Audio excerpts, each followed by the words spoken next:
안녕하세요. 하루를 여는 감자 묵상입니다. 오늘은 창세기 41장입니다. 창세기 41장은 만물의 주관자이신 하나님께서 바로의 꿈을 통해 요셉을 역사의 전면에 내세우시는 장면입니다. 사람의 시간 크로노스가 끝난 곳에서 하나님의 시간 카이로스가 시작되어 하나님께서 준비시킨 한 사람을 통해 온 세상을 구원하시는 본격적인 섭리를 보여줍니다.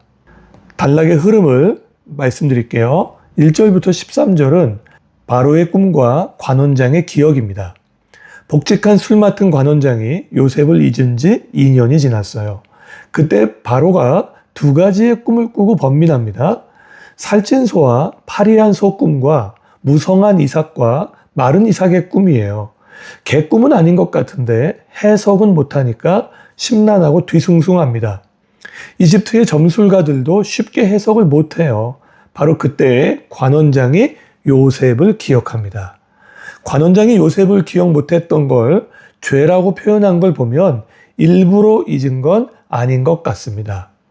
14절부터 36절은 요셉의 해석과 대안 제시입니다.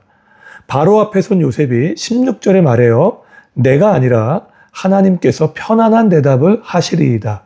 해석의 주체가 내가 아니라 하나님이심을 고백해요. 요셉은 7년의 풍년과 7년의 흉년을 예고하면서 구체적인 대안까지 제시합니다. 한마디로 풍년일 때 흉년을 대비하라는 거예요.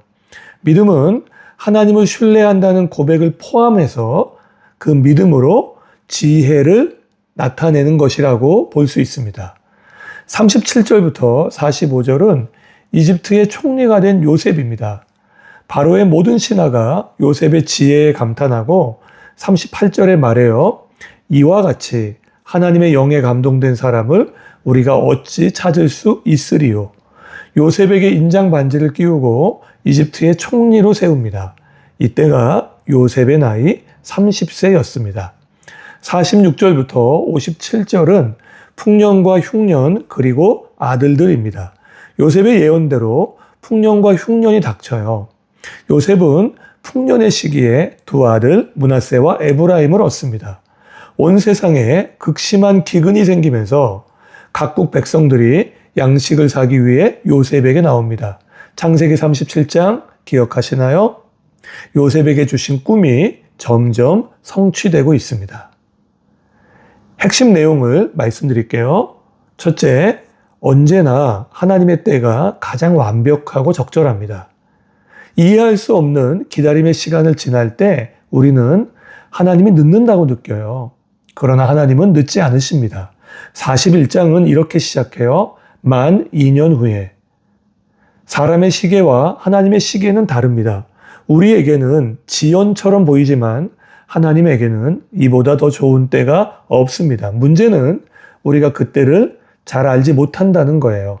그러나 지나고 보면 언제나 그렇게 하신 이유가 있다는 것을 깨닫게 됩니다.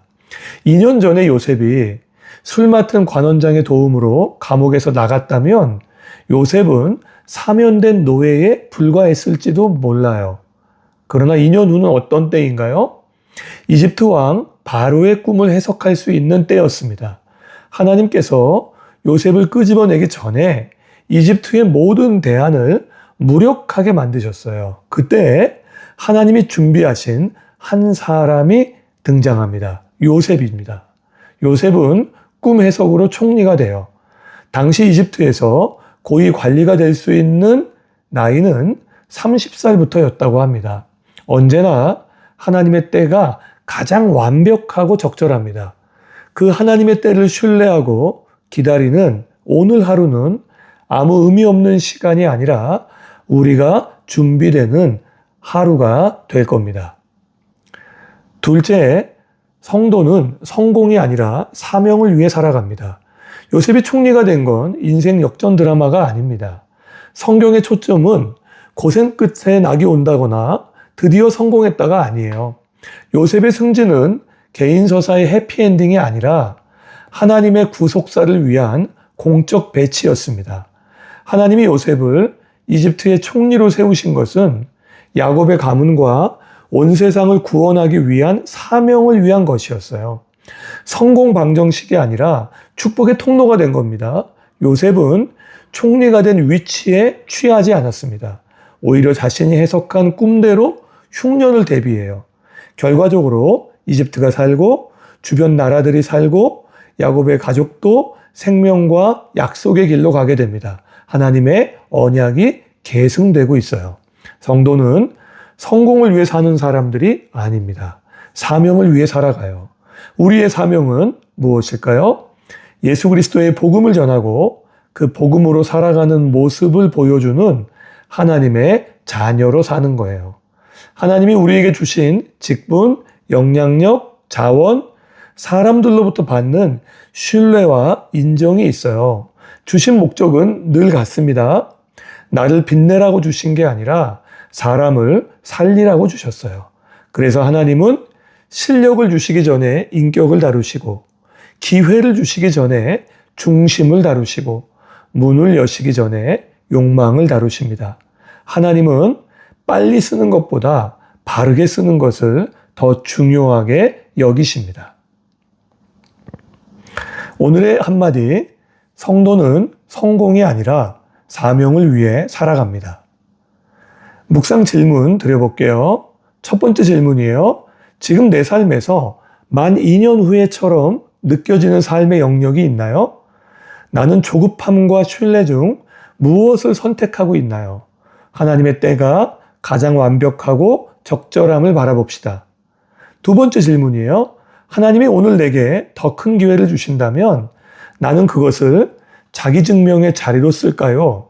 아니면 하나님을 드러내는 자리로 쓸까요? 성도는 성공이 아니라 사명을 위해 삽니다.